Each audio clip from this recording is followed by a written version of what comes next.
योनिया जब वो काटता है, प्रत्येक योनि में मेरा स्मरण करता है, तब जाकर कुछ अच्छा करते करते सनातन हिंदू धर्म में उसका जन्म होता है, तब जाकर वो भगवान का भजन कर पाता है, तब जाकर वो शिव की स्तुति कर पाता है।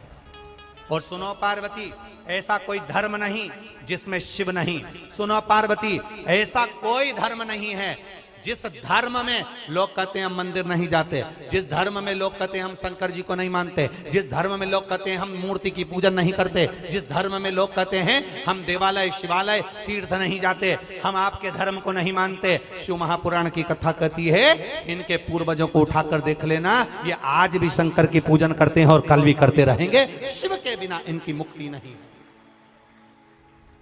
शिव के बिना इनका मोक्ष नहीं है, शंकर के बिना इनका उद्धार नहीं है।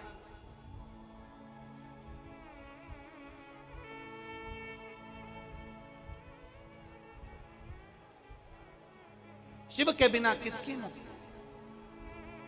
एक बार जरा ध्यान दीजिएगा, आपको अगर मान लो मरने के बाद शमशान में छोड़कर आ गए, और शमशान में छोड़कर आने के बाद में आपके साथ में कौन है? जिंदा हो जब तक तो आपके साथ में आपका पति है, पत्नी है, बच्चे हैं, दादा है, दादी है, पोता है, पोती है, कुटुंब है, कबीला है, रिश्ते हैं, नाते हैं, अड़ोसी है, पड़ोसी है, बुआ है, फूफा है, मामा है, मामी है, जीजी है, जीजा है, काका है, काकी है, ये सारे संबंध हमारे जीते जी। आप में से कितने लोग हैं जिन्होंने देखा हो कि किसी के मरने के बाद जब उसको शमशान छोड़कर आते हैं, किसी के मरने के बाद उसको आग लगा कर आते हैं, तो ऐसा कौन रिश्तेदार है जो शमशान में अपने पहचान वाले को छोड़कर 1 मिनट भी नहीं आता हो? ऐसा किसी का रिश्तेदार हो तो जरूर बताना, परंतु ऐसा रिश्तेदार संसार सागर में केवल एक है, वो मेरा देव अधिदेव महादेव, जो तुम्हारे जीते जी भी है और तुम्हारे मरने के बाद भी।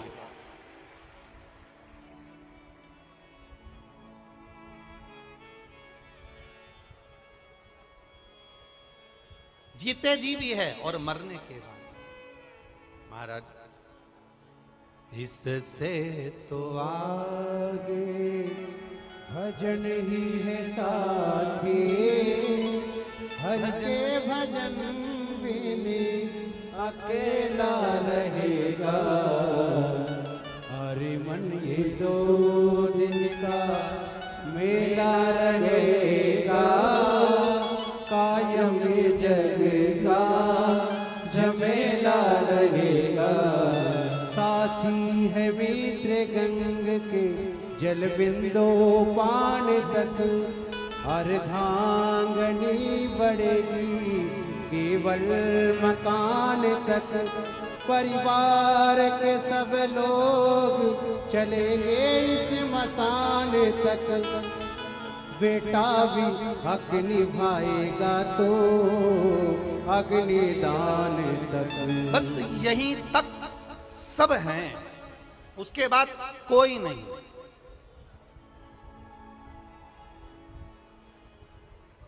आपसे एक प्रश्न करना चाहता हूं भोपाल की इस पावन धरा पर। आज तक ये प्रश्न किसी से नहीं किया, जवाब दोगे क्या? अरे बोलो तो जम के। आज तक इस व्यासपीठ से ये प्रश्न कभी नहीं करा, इसलिए आपसे पूछना चाहता हूं, हेलमेट और सीट बेल्ट लगाने से सरकार का कोई फायदा होगा क्या? बोलो, जम के बोलो। नहीं। किसका फायदा होगा? अच्छे से तो बोलो। अपना फायदा। सरकार का कोई फायदा है क्या? हेलमेट और सीट बेल्ट लगाने से सरकार का कोई फायदा? जम के बोलो जरा। सरकार का कोई फायदा है? नहीं। फायदा किसका है? हमारा। शंकर जी के मंदिर में 1 लोटा जल चढ़ाने से सीहोर वाले पंडित प्रतिम मिश्रा का कोई फायदा है क्या? जम के बोलो। फायदा किसका है? हेलमेट लगाने से, सीट बेल्ट लगाने से तुम्हारा जब एक्सीडेंट होगा तो वो सीट बेल्ट तुम्हें बचा लेगा। तुम्हारा जब एक्सीडेंट होगा हेलमेट बचा लेगा। इसमें सरकार का कोई फायदा नहीं है। मंदिर में एक लोटा जल चढ़ाने से फायदा तुम्हारा है। तुम्हारी दुख की घड़ी में मेरा महाकाल तुम्हारे साथ खड़ा होगा, सियोर वाला महाराज नहीं।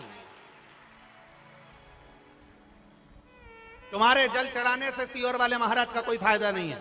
तुम्हारे जल चढ़ाने से सियोर वाले महाराज प्रदीप मिश्रा का कोई फायदा नहीं है। यह मत सोचना कि पंडित प्रदीप मिश्रा का कोई फायदा है। तुम जल चढ़ाओगे तो प्रदीप मिश्रा को कहीं से 1 रुपया मिल जाएगा। तुम्हारे जल चढ़ाने से चवन्नी मिल जाएगी, तुम्हारे जल चढ़ाने से अठन्नी मिल जाएगी। ना ना ना, हेलमेट लगाने से सरकार तुम पर बार बार प्रेशर देती है। 200 रुपए का कूपन काट देती है, रसीद काट देती है, हेलमेट लगाओ, हेलमेट लगाओ, सीट बेल्ट लगाओ। क्यों? सरकार का कोई फायदा नहीं है। सरकार का केवल इतना सा कहना है कि तुम हमारे प्रदेश में रह रहे हो, हमारे देश में रह रहे हो। जब तक तुम रहो हमारे प्रदेश में, हमारे देश में, तब तक तुम सुखी रहो, स्वस्थ रहो। इसलिए तुमको सीट बेल्ट लगाना चाहिए, हेलमेट लगाना चाहिए। और हम भी केवल इतना सा चाहते हैं, जब तक मृत्यु लोक में रहो, तुम्हारे जीवन में अगर दुख आए तो 1 लोटा जल शिव जी के मंदिर में चढ़ाते रहो। इसमें सियोर वाले महाराज का कोई फायदा नहीं, इसमें तुम्हारा फायदा है। तुम्हारे दुख की घड़ी में कालाधिपति मेरा कुबेरेश्वर महादेव खड़ा मिलेगा, वो परमात्मा मिलेगा।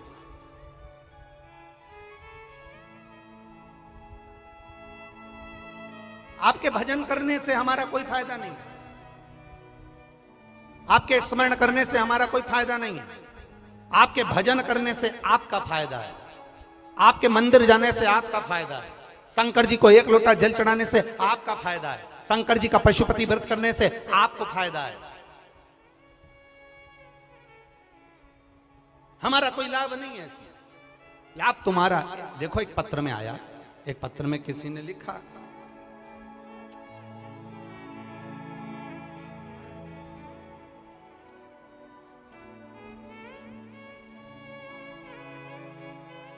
मैं राधा वर्मा, राधा कृष्ण नगर करोंद में रहती हूं। कहीं बैठी हो तो हाथ हिला सकती हैं। मैं राधा वर्मा, कहीं बैठी हो तो हाथ हिला सकती हैं। मैं राधा वर्मा, राधा कृष्ण नगर करोंद में रहती हूं। मेरा मोबाइल नंबर ये है। आप लोग एलईडी पर, आस्था चैनल पर भी पत्र को पढ़ सकते हो। कहीं बैठी हो तो हाथ जरूर हिलाइएगा। पत्र में उन्होंने लिखा, मैं 10/2/2022 को मैंने सोनोग्राफी कराई और डॉक्टर ने कहा कि तुम्हारे गर्भ में जो बच्चा है इसकी किडनी नहीं है, इसकी किडनी नहीं है। गुरुदेव, बड़ा दुख हुआ।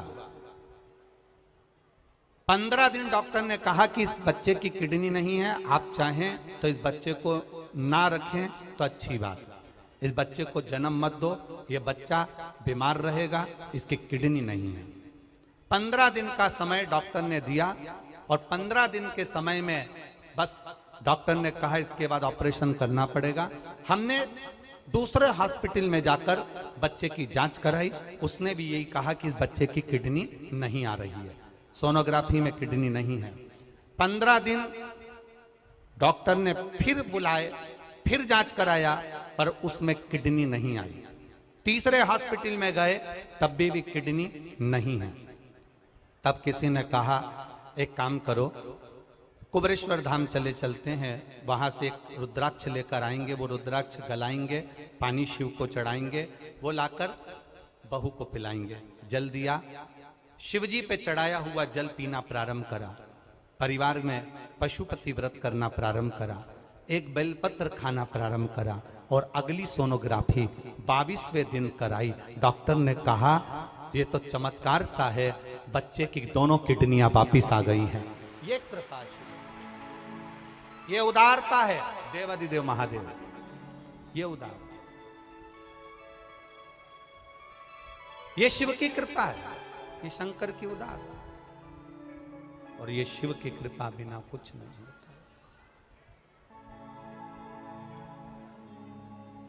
शिव की कृपा बिना कुछ नहीं होता। खाली न जाता कोई दर से तुम्हारे खाली न जाता कोई, दर से तुम्हारे मैं भी खड़ी हूँ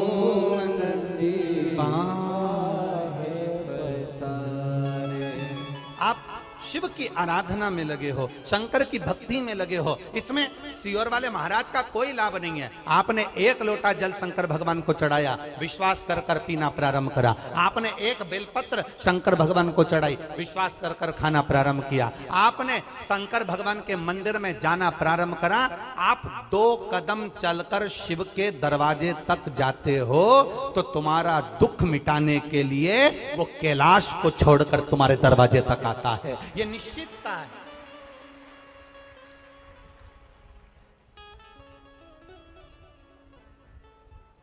हेलमेट लगाने से, सीट बेल्ट लगाने से सरकार का कोई फायदा नहीं है, फायदा तुम्हारा है। ये सिर में चोट नहीं लगेगी, शरीर का नुकसान नहीं होगा। सीट बेल्ट लगाओ, हेलमेट लगाओ। जल चढ़ाने से सियोर वाले महाराज का कोई फायदा नहीं होगा, फायदा तुम्हारा है। तुम जाओ शंकर के मंदिर पर। कई लोग हैं हेलमेट को गाड़ी के ऊपर टांग कर रख लेते हैं पर नहीं लगाते। बोलो सही है कि गलत है? बोलो बोलो, जम के बोलो। नहीं लगाते। कई लोग हैं गाड़ी में वीआईपी गाड़ी, 50 लाख की गाड़ी का इतना ध्यान रखते हैं, इतना ध्यान रखते हैं, एक स्क्रैच भी नहीं लगना चाहिए। पर गाड़ी के अंदर बैठे हैं तो सीट बेल्ट नहीं लगाते। एक 25,000 के मोबाइल पर कवर चढ़ा कर रखते हैं, इसमें स्क्रैच नहीं आना चाहिए। और ये भगवान ने करोड़ों का शरीर दिया, इसमें स्क्रैच आ जाना चाहिए। करोड़ों का शरीर परमात्मा ने दिया है, करोड़ों का शरीर दिया और उसको हम समझ नहीं पा रहे। अभी छत्रपति संभाजी नगर की कथा में आपको एक बात कही थी। 50 लाख की गाड़ी में, 30 लाख की गाड़ी में, 70 लाख की गाड़ी में, 80 लाख की गाड़ी में, 1 करोड़ की गाड़ी में, 50,000 की गाड़ी में, 25,000 की गाड़ी में, 72,000 की गाड़ी में, आप में से कितने लोग बैठे हैं जो अपनी गाड़ी में पेट्रोल डीजल की जगह गटर का पानी, नली का पानी, नाले का पानी डालकर चलाते हैं? आप में से कितने लोग बैठे हैं? बोलो बोलो, जल्दी बोलो। कोई है ऐसा जो गटर का पानी, नाली का पानी,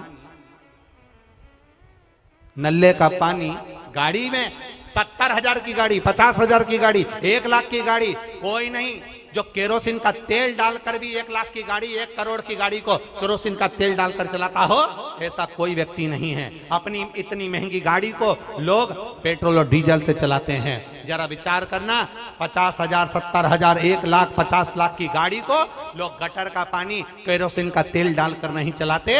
केवल ये करोड़ों की गाड़ी में लोग ना जाने कौन कौन सी गटर का पानी डाल डालकर चला रहे हैं। ये करोड़ों की गाड़ी रोज शाम ढलती है और ये गटर की दुकान पर मिलते हैं और वो गटर का पानी डाल डाल कर गाड़ी को चला रहे हैं। ये गाड़ी कब तक चलेगी? कब तक? कब तक चलेगी? ये गाड़ी बहुत दिन तक चलने वाली नहीं। फिर ए भाई, अच्छे से सुनना जरा, एक आंकड़ा निकलवाना। मेरा निवेदन है, एक आंकड़ा निकलवाओ सरकार से। समुद्र में डूबकर मरने वालों की संख्या कम है, बावड़ी में डूबकर मरने वालों की संख्या कम है, तालाब में डूबकर मरने वालों की संख्या कम है, कुएं में डूबकर मरने वालों की संख्या कम है, समुद्र में डूबने वालों की संख्या कम है, खड्डे में डूबकर मरने वालों की संख्या कम है, पर प्याली में डूबने वालों की संख्या ज्यादा है। जितने समुद्र में डूबकर नहीं मरे, जितने पानी में डूबकर नहीं मरे, जितने तालाब और बावड़ी में डूबकर नहीं मरे, जितने कुएं और बावड़ी में डूबकर नहीं मरे, उतने नशे में डूबकर लोग मर गए हैं। जरा आंकड़ा निकलवाओगे तब समझ में आएगा। इस शरीर की कीमत को समझो कि करोड़ों का शरीर दिया है, एक एक किडनी 50-50 लाख की मेरे देव अधिदेव महादेव ने दी है। फेफड़े दिए, नेत्र दिए, श्रवण शक्ति दी, मुख दिया, हाथ दिया, पांव दिया, उसको धन्यवाद देते रहो। ये तेरी उदारता, ये तेरी कृपा है। तेरी कृपा बिना नहीं हो सकता। जो तू दिया है वो कोई नहीं दे सकता, जो तू दिया। आज फिर आदरणीय विश्वास भैया के यहाँ से भाभी जी आज फिर कह रही थी, गुरुदेव श्रीमती रूमा जी सारंग फिर कह रही थी, बड़े बड़े सौभाग्य हमारे, बड़े बहुत बड़ा भाग्य है हमारा जो हम इस पावन शिव महापुराण कथा के यजमान पद मिला। गुरुदेव आप कहते हो शंकर और पार्वती को यजमान का पद मिला था, ये तो शिव ने हमारे ऊपर बड़ी कृपा करी है। एक बार जोरदार ताली श्रीमती रूमा जी सारंग जी के लिए। बहुत बहुत साधुवाद है आपके विचारों को, आपके भावों को और आपके निर्मल स्वभाव को।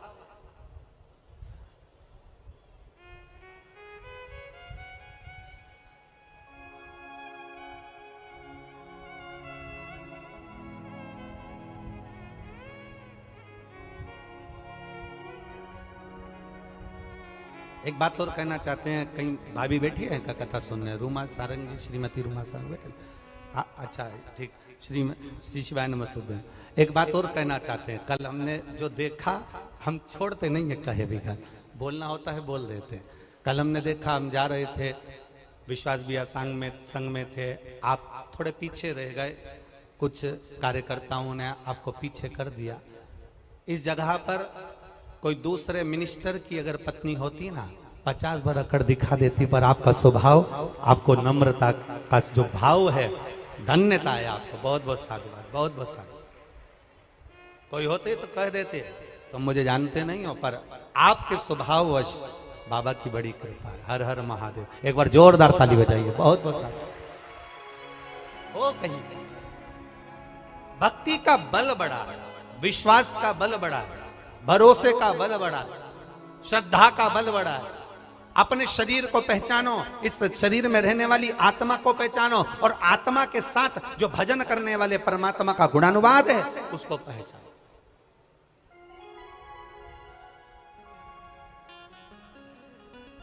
पहचानना, ये हेलमेट लगाने से के फायदा केवल तुम्हारा है, सीट बेल्ट लगाने से फायदा केवल तुम्हारा है, जल चढ़ाने से फायदा केवल तुम्हारा है। शंकर के मंदिर तुम 2 कदम चलकर जा रहे हो। मेरा देव अधिदेव महादेव तुम्हारे दुख की घड़ी में, तुम्हारे कष्ट की घड़ी में, तुम्हारे तकलीफ की घड़ी में कोई खड़ा हो ना खड़ा हो, पर मेरा महादेव तुम्हारे जीते जी भी है और तुम्हारे जाने के बाद भी शमशान में भी वही खड़ा है, बैठा इंतजार में तुम्हारे लिए तत्पर खड़ा हुआ, तत्पर।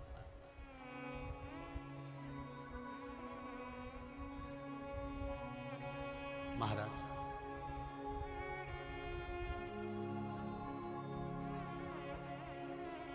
बहुत अच्छे से समझिएगा।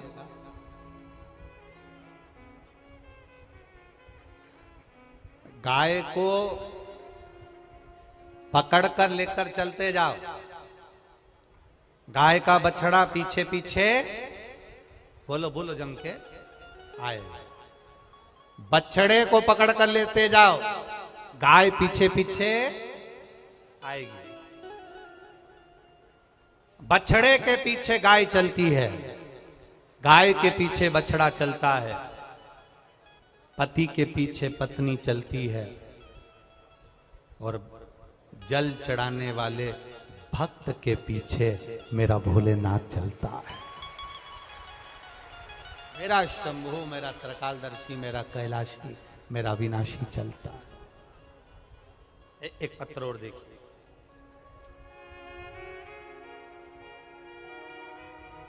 मैं सुनीता बैरागी, टीला जमालपुरा, भोपाल से हूं।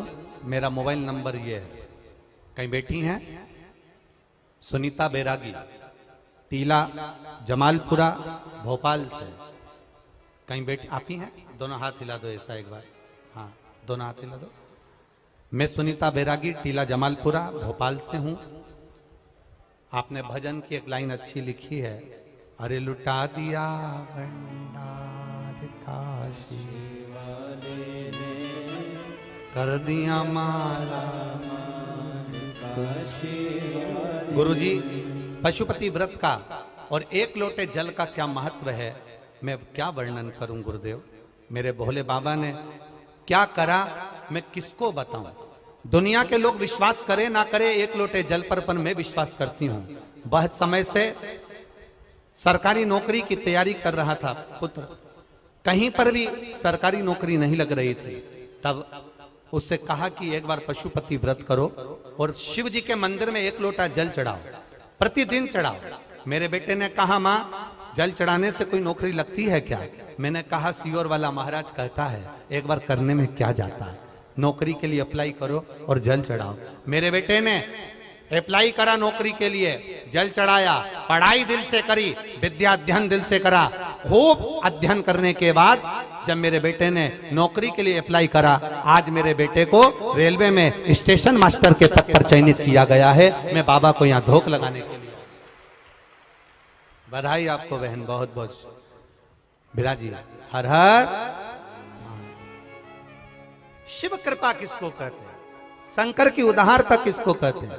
शिव स्मरण किसको कहते हैं? शंकर की भक्ति किसको कहते हैं? इसमें सियोर वाले महाराज का फायदा नहीं तुम्हारे जल चढ़ाने से, बेलपत्री चढ़ाने से सियोर वाले महाराज का फायदा नहीं है, पर तुम्हारे जल चढ़ाने से, तुम्हारी बेलपत्र चढ़ाने से, तुम्हारे भजन करने से, तुम्हारा पशुपति व्रत धारण करने से फायदा तुम्हारा है।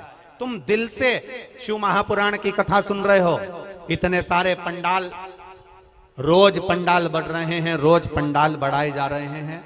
प्रतिदिन लाखों की संख्या में लोग बढ़ बढ़कर यहाँ आ रहे हैं। तुम्हारी लाखों की संख्या में आप लोग जो कथा सुनने आए हो, इतना विश्वास रख कर जाना कि खाली मेरा भोलेनाथ नहीं भेजेगा, तुम्हें भरकर भेजेगा,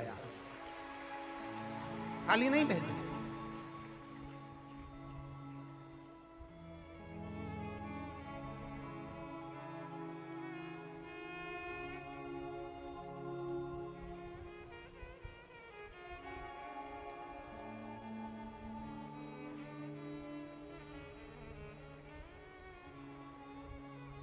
भोले मैं तेरी पतंग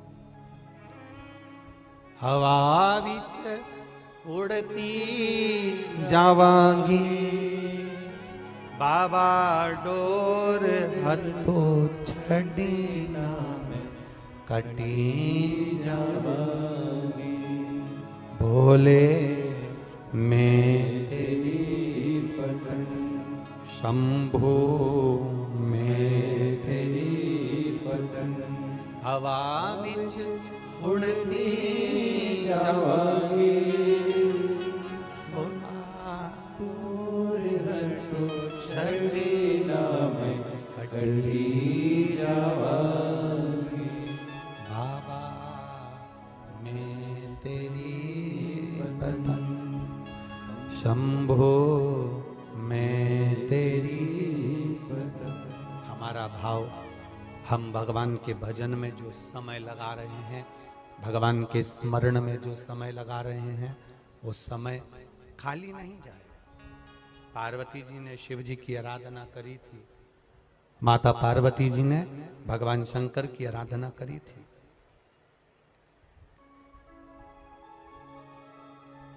दान, भजन, प्यासे को पिलाया गया पानी, भूखे को कराया गया भोजन, स्मरण, कीर्तन, मंत्र जाप, ये खाली नहीं जाता। कथा सुनने बैठे हो, ये खाली नहीं जाता। एक बड़ा सुंदर चरित्र, एक बार माता पार्वती जी ने शिव जी से संसार में सुख और दुख के बारे में स्मरण किया। आवाज बढ़ाओ।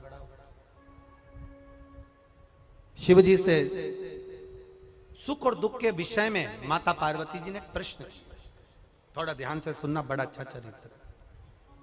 काशी में नंदन वन में भगवान शंकर और पार्वती बैठे हैं।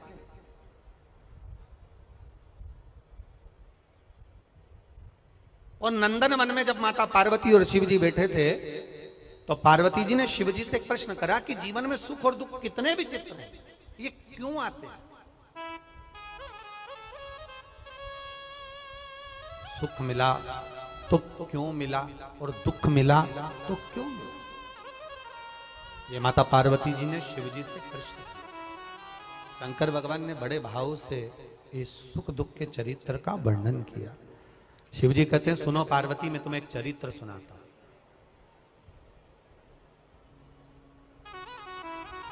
नंदनवन काशी में बैठे हैं।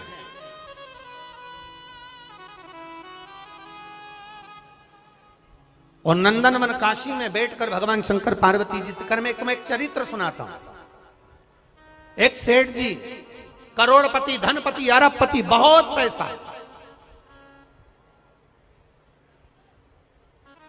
दुनिया का सारा ठाठ सेठ जी के पास में था। दुनिया का सारा वैभव सेठ जी के पास में था। करोड़ों का धन सेठ जी के पास में, गाड़ी, बंगला, सब कुछ, सब दिया परमात्मा ने, बहुत दिया। पर सेठ जी कंजूस थे और उन्होंने अपनी जिंदगी में आज तक एक चवन्नी का दान नहीं किया। कभी किसी को एक गिलास पानी नहीं पिलाया।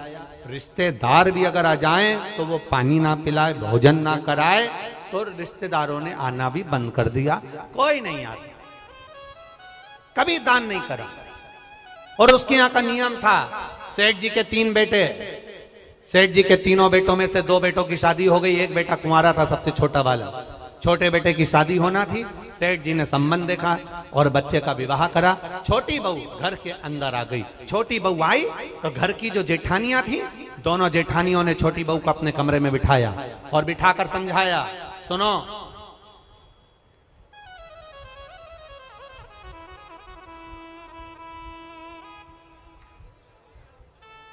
पहले ऐसा नियम था, अब आजकल ऐसा नियम तो नहीं है, पर पहले ऐसा नियम था कि लड़के की शादी होती थी और बहू को लेकर आता था ना, तो अपने खुद के घर में बहू को लेकर बाद में आता था। पहले उसको रुकने की व्यवस्था कोई रिश्तेदार के यहाँ, कोई नातेदार के यहाँ, कोई संबंधों के यहाँ, कोई पहचान वाले के यहाँ, उसको बहू को रखा जाता था। बोलो भोपाल में ऐसा था कि नहीं था? अरे बोलो, जम के तो बोलो, था ना ऐसा? लड़का शादी कर कर बहू को लेकर आया, सीधे अपने घर नहीं आया, पहले उसको कोई मित्र के आदिक पहचान वाले, दीदी, जीजा, बहनोई, नातेदार, रिश्तेदार, कुटुंब, कबीला, अड़ोसी पड़ोसी, रिश्ते वाला, उसके यहाँ पर उस बहू को, उस छोरे को, बहू बेटा को वहां रोका जाता। काय के लिए रोकते थे? उसको रोकने का कारण क्या था? उसको रोकने का कारण केवल एक था। क्यों रोका जाता था? केवल एक कारण से कि बहू जब वहां पर आए तो उसको हमारे घर के बारे में हमारे रिश्तेदार सब बता दें कि तुम्हारी सास ऐसी है, तुम्हारे ससुर ऐसे हैं, तुम्हारा देवर ऐसा है, तुम्हारा जेठ ऐसा है, तुम्हारा परिवार ऐसा है। अब जो छोटी बहू आई है तो दोनों जेठानियों ने उससे मिला और मिलकर कहा, सुनो, हमारे ससुर का एक नियम बड़ा प्रबल है, उसको याद रखना। हमारे ससुर का नियम बड़ा तेज है, उसको याद रखना। कौन सा नियम? छोटी बहू ने पूछा कि तुम्हारे यहाँ का नियम क्या है? तो हमारे ससुर का एक नियम है, कभी जिंदगी में अगर घर में रहना है तो दान बिल्कुल, बोलो बोलो जम के बोलो, नहीं करना। एक रोटी का भी दान मत करना। अगर डब्बे में रोटी बच जाए तो दूसरे दिन उस रोटी को मिक्सर में पीस के चूड़ा बना के खा जाना, पर गाय को भी मत देना। ये हमारे ससुर का नियम।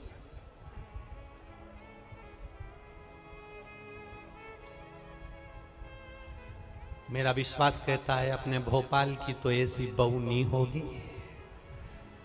और ना ऐसा कोई रिश्तेदार होगा कि रोटी गाय को भी ना दी जाए, कुत्ते को भी ना दी जाए और पक्षी को भी ना दी जाए। एक विश्वास कहता है मेरा, भरोसा कहता है मेरा, और हमारा भरोसा ये कहता है कि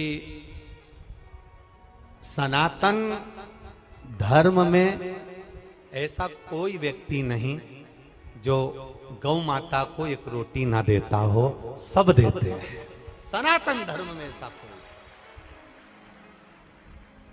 हम दूसरे की कोई बात